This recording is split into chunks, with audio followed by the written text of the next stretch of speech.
중동 사태에 전 세계의 눈이 쏠리는 곳, 세계 최대의 에너지 관문, 이란이 관리하는 호르무즈 해협입니다. 유조선 운행 통행 추정 밀도를 보면 그 중요성을 더 잘 알 수 있는데요. 석유도 문제지만 우리 일상의 파급력이 더 큰 문제가 있습니다. 바로 천연가스, LNG 수급 문제입니다. 전 세계 LNG 물동량의 20%가 지나가는 이 좁은 바닷길이 막히면 당장 우리나라는 어떻게 될까요? 뉴스를 꽉 잡는 월드꽉 곽정아입니다.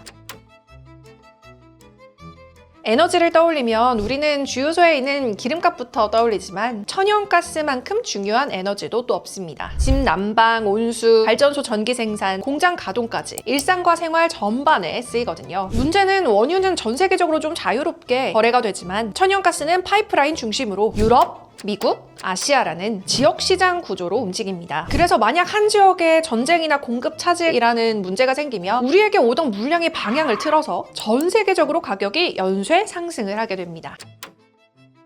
문제는 한국은 에너지의 90% 이상을 수입합니다. 유가가 130달러가 되면 휘발유는 리터당 3,000원에 근접할 가능성이 높아지고요. 천연가스 가격이 오르면 결국 제품 원가가 올라서 제조업은 힘들어지고 소비는 위축되고 스태그플레이션 위험까지 옵니다. 러우 전쟁 이후 유럽이 LNG를 가리지 않고 사들이자 글로벌 LNG 가격이 급등했고요. 한국도 물량 경쟁에 노출됐습니다. 그 결과 전력 생산 원가가 뛰면서 산업용 전기요금은 2021년 킬로와트 시당 105.5원에서 지난해 181.9원으로 72.4%나 급등했습니다. 전기를 많이 쓰는 기업도 직격탄을 맞았습니다. 석유화학, 철강, 시멘트 같은 에너지 다소비 업종의 원가를 밀어 올려서 부담이 높아졌습니다. 특히 우리나라의 전기는 LNG 발전이 약 30%를 차지하는데요. 수입 LNG 가격이 급등하면 전기 요금의 원가 인상분을 수시로 반영하기 어려운 한국전력의 부채가 늡니다. 전기요금 상승 압박도 늘어나는 거죠. 실제 러우 전쟁 이후 높아진 원가를 반영을 못해서 한국전력의 부채는 2024년 약 202조 원에 달했습니다. 이렇게 되면 한국전력이 투입해야 되는 국가전력망 구축 사업 등이 늦어져서 국가를 떠받치는 근간인 전력시장 자체가 흔들릴 수 있습니다. 그래서 더 중요해진 단어가 바로 에너지 안보입니다. 지난 23일 충남 보령 LNG 터미널에 호주 바로사 가스전에서 생산된 LNG가 처음 입항했습니다.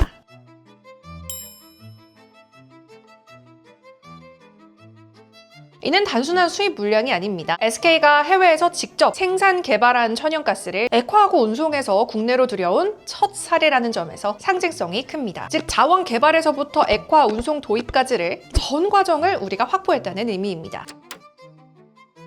사실 러우 전쟁 이후에 유럽 경제는 러시아 가스에 의존한다는 위험을 뼈저리게 경험했습니다. 이때 미국은 세계 1위의 LNG 수출국이 됐습니다. 그런데 만약 미국이 AI 산업에 전력이 부족하다 이런 이유로 LNG 수출을 줄여버리면 어떻게 될까요? 러우 전쟁 당시에 푸틴은 유럽에 공급되는 가스관을 끊어서 유럽 에너지 가격 폭등을 촉발하기도 했습니다. 게다가 가스 대금을 루블화로 결제하라는 압박도 있었습니다. 이처럼 에너지는 군사력보다 더 강한 압박 수단이 될 수 있습니다. 그런데 이때 해외에서 직접 개발 생산한 천연가스를 한국에 들여온 회사가 있습니다. 바로 SK이노베이션입니다.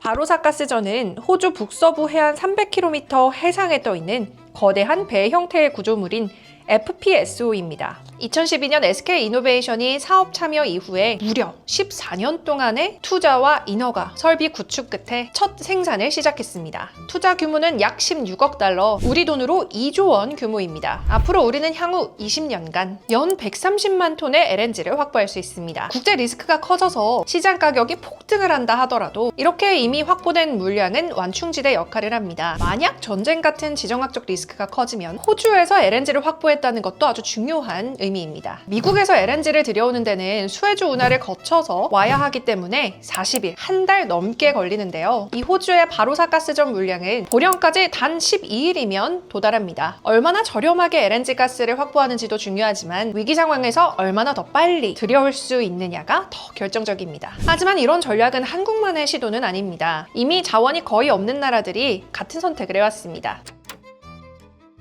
일본 역시 석유 한 방울 나지 않는 나라인데요. 일본은 해외 가스전에 직접 지분을 투자해서 그 물량을 들여오는 에쿼티 LNG 전략을 구축했습니다. 러시아 사할린2 프로젝트. 일본 상사인 미쓰이와 미쓰비시는 이 가스전에 지분을 보유했고 그 물량의 상당 부분을 일본으로 들여왔습니다. 즉 남의 가스를 사오는 게 아니라 우리 몫의 가스를 만들어 놓은 겁니다. 이런 노력을 통해서 일본의 에너지 자급률은 약 13.1% 수준이 되었거든요. 우리나라는 아직도 실질 자급률은 3에서 4%로 알려졌습니다. 그동안 손을 놓다시피 했던 해외 자본 개발 투자를 정부가 10년 만에 재개하기로 했습니다. 올해 해외 자원 탐사 개발 투자를 허용하고 대규모 참여를 위한 자본도 확보할 계획입니다. 대만도 우리와 같이 자원이 없습니다. 그래서 국영 에너지 기업 CPC가 호주 LNG 프로젝트에 직접 지분을 확보했습니다. 그리고 동시에 10년에서 20년짜리 장기 계약으로 묶어서 공급망을 고정했습니다. 지분 투자 플러스 장기 계약 두 겹의 안전장치를 만든 겁니다. 위기가 오면 시장에서 웃돈을 주고 물량을 사는 나라와 이미 자기 물량을 확보해둔 나라는 충격의 크기가 다릅니다. 일본과 대만 사례는 지분과 계약 중심의 방어형 모델인데요. 우리는 여기에 더해서 자원 탐사부터 실제 도입까지